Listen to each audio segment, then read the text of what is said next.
أعوذ بالله من الشيطان الرجيم. بسم الله الرحمن الرحيم. الرحمن علم القرآن خلق الإنسان علمه البيان الشمس والقمر بحسبان والنجم والشجر يسجدان والسماء رفعها ووضع الميزان ألا تطغوا في الميزان وأقيموا الوزن بالقسط ولا تخسروا الميزان والأرض وضعها للأنام فيها فاكهة والنخل ذات الأكمام والحب ذو العصف والريحان فبأي آلاء ربكما تكذبان خلق الإنسان من صلصال كالفخار وخلق الجان من مارج من نار فبأي آلاء ربكما تكذبان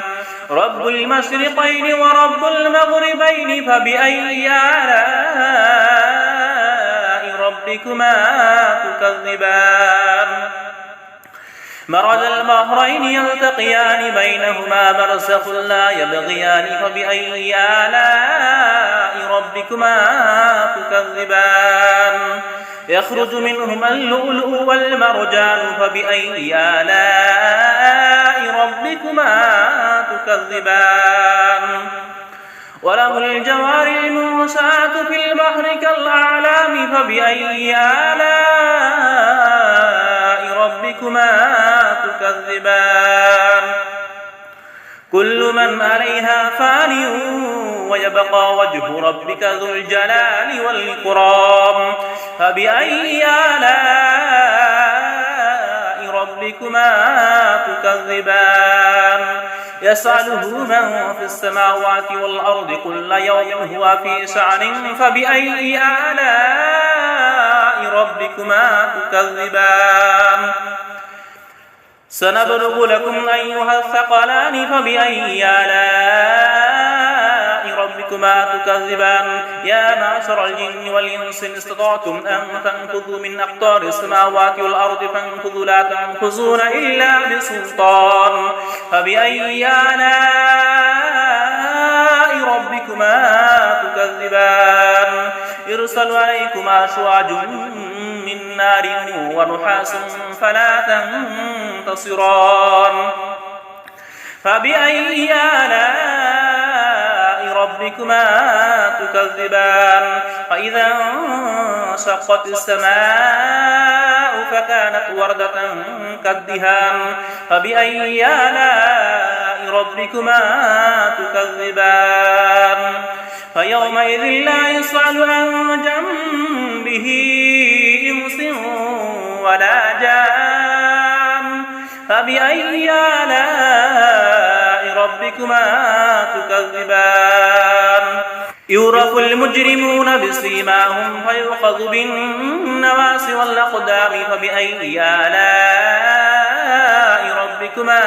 تكذبان هذه جهنم التي كذب بها المجرمون يطوفون بينها وبين حميم آن فبأي آلاء ربكما تكذبان ولمن خاف مقام ربه جنتان فبأي آلاء ربكما تكذبان ذواتا أفنان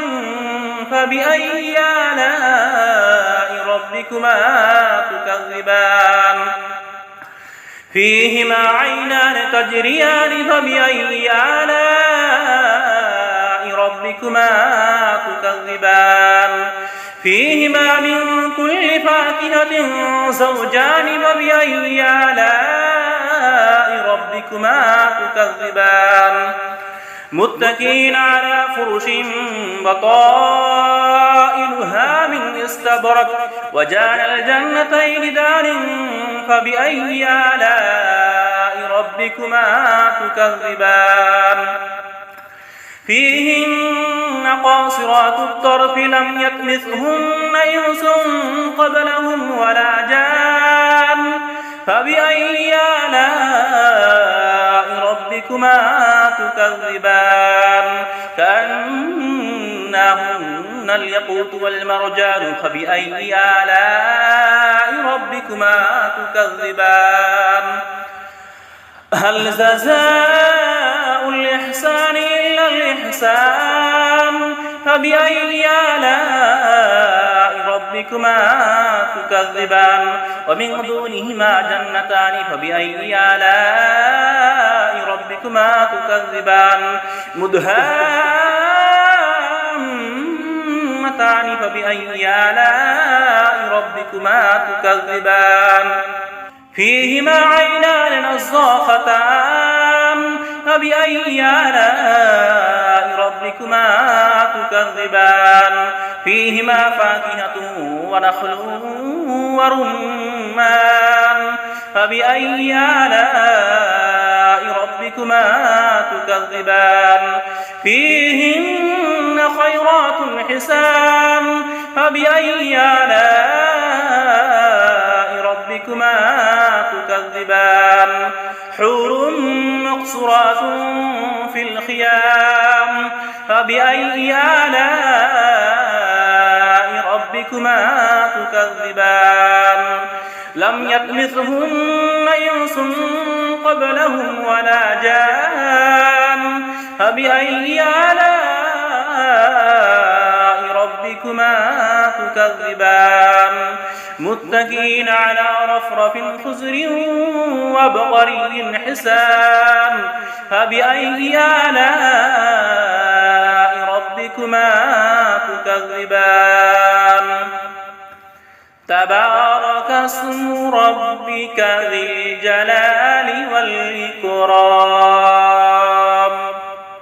صدق الله العظيم.